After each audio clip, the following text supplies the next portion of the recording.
Hey guys! For today's recipe, beef shawarma naman ang ating lulutuin. Magigisa lang tayo dito ng bawang at sibuyas. Kapag translucent na, pwede na natin ilagay yung ground beef. Kapag bumibili ko ng mga karne na nakagiling na, hinuhugasan ko pa rin siya para matanggal yung mga dugo. Yung iba kasi diretso luto na, hindi na hinuhugasan. Lutuin lang natin to hanggang sa magmantika or lumabas yung pinakamantika nitong beef. So ayan, medyo luto na itong karne natin. Tatanggalin ko lang yung excess oil para hindi na natin makain tong mantika na to. 3/4 kilo itong ginamit ko na ground beef at ganito nga kadami yung mantika na natanggal ko. Pwede nyo nang itapon yan kasi hindi na natin kailangan yan. Pwede na tayong maglagay ng pampalasa, so maglalagay lang ako ng oyster sauce. Maglalagay din ako ng seasoning pero optional lang to. Kailangan din natin ng soy sauce, kikuman itong ginamit ko. Add tayo ng 2 tablespoon of brown sugar, pamintang durog, kailangan din natin ng coriander at cumin. Yan yung magbibigay ng lasa dito sa shawarma natin. Tansyahin nyo lang yung paglagay kasi kahit konti lang yung ilagay nyo, malasa na yan. Kung mahilig ka talaga sa shawarma, panigurado magugustuhan mo to. Mag-a-add din ako dito ng paprika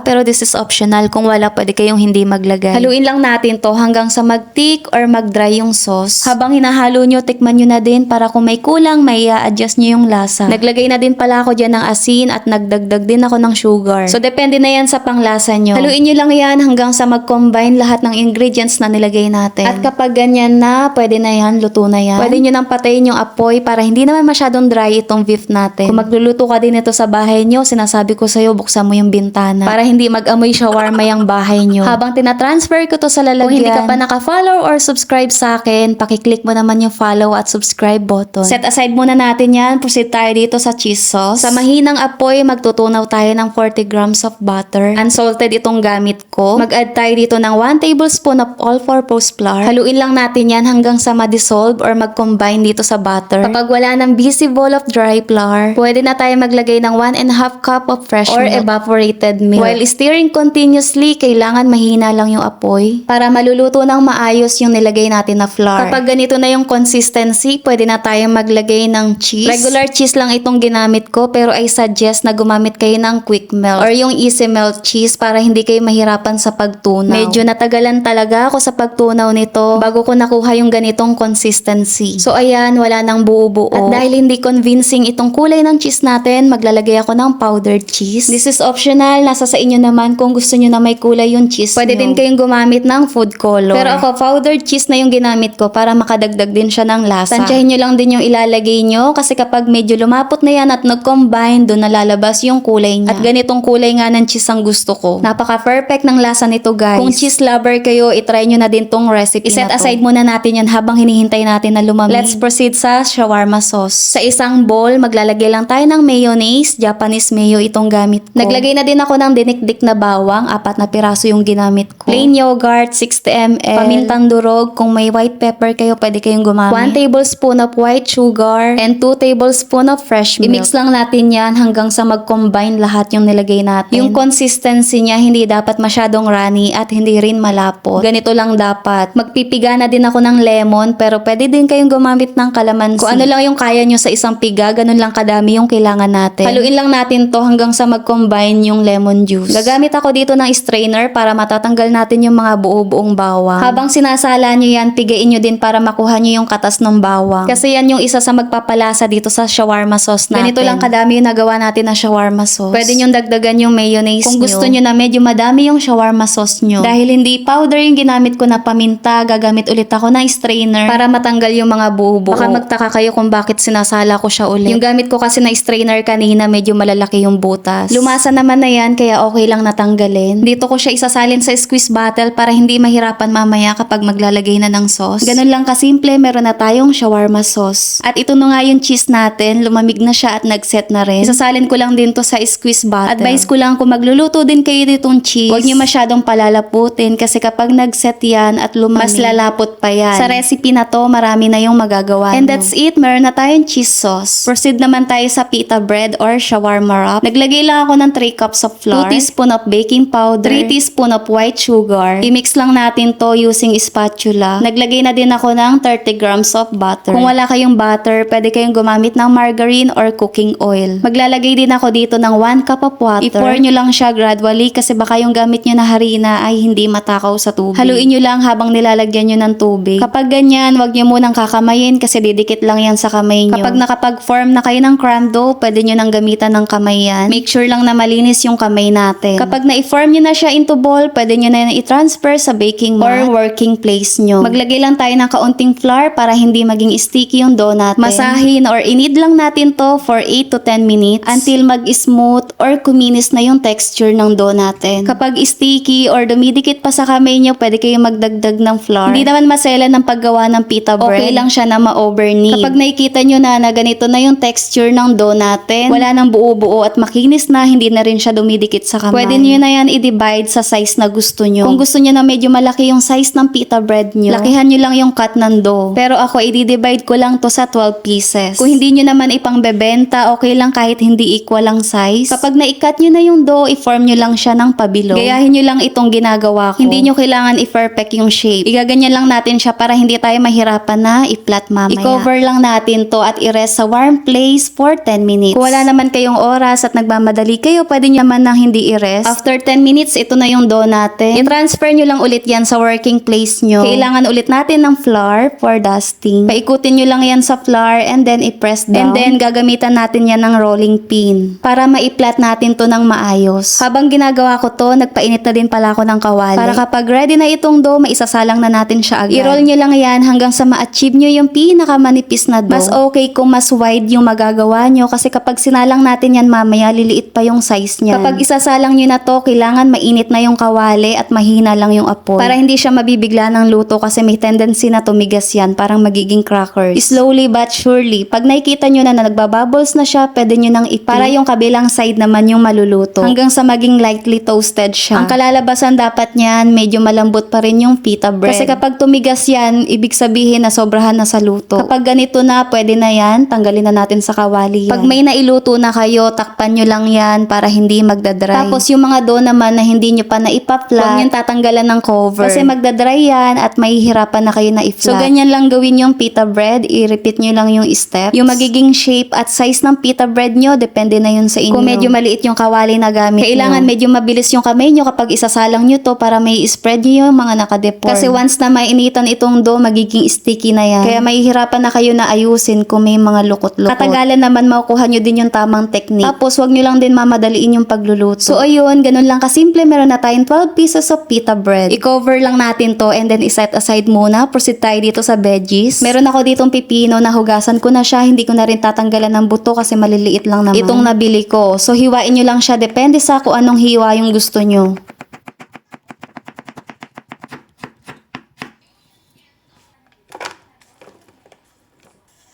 Kailangan din natin ng kamatis, so hiwain nyo lang din yan kung anong shape yung gusto nyo. Pero bago nyo hiwain, tanggalan nyo muna ng buto.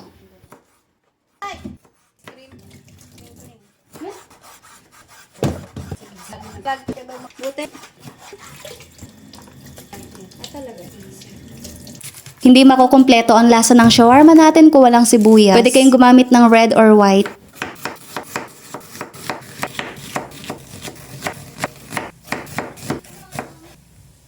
Pag hiwa-hiwalayin nyo lang yan para naman hindi buo-buo kapag nag-plating kayo. And this is it. Kahit walang shawarma dito sa Japan, kayang-kaya nating gumawa niya. Tingnan nyo naman tong pita bread natin, napaka-perfect. Yung may part ng toasted, okay lang yan kasi nag-a-add din ng flavor yan. Mag-start tayo dito sa kamatis. At dahil homemade ito, kayo na bahala kung gaano ka-loaded ang shawarma nyo. Naglagay na din ako ng sibuyas. Kung mahilig kayo dyan, pwede nyo dagdagan. Masarap din kung maraming pipino. Naglagay na din ako nitong beef at syempre itong pangmalakasan nating sauce na hindi tinipid sa lasa. So tingnan nyo yan guys kung gaano kasarap itong shawarma natin. At syempre hindi makukumpleto yan kung walang cheese. Dahil mahilig ako sa cheese, syempre dadagdagan natin yan at sasamahan pa natin ng hot sauce. Yung hot sauce lang yung hindi natin ginawa dito. Ipo-fold ko lang itong dulo para hindi malaglag yung fillings at yung sauce. After a long preparation, finally matitikman na natin tong homemade shawarma. The smell is giving. Tingnan nyo kung gaano ka-perfect itong shawarma natin. natin. Hindi na natin patatagalin. Tikman na natin to. First bite para sa nanonood. Oh my God, napakasarap niya guys. Worth it yung preparation natin. Napakasarap. Lasang-lasang po talaga dito yung shawarma. Dagdag pa yung sauce. Guys, must try this recipe. Hindi natin kailangan magtipid sa cheese. Paano ba yan? Mukhang mauubos ko na to. Sabi ko, titikman ko lang. Kapag tinry nyo tong recipe na to, for sure hindi na kayo bibili ng shawarma sa labas. And that's it for today's recipe. Please don't forget to follow, like, share, and subscribe. Try this recipe.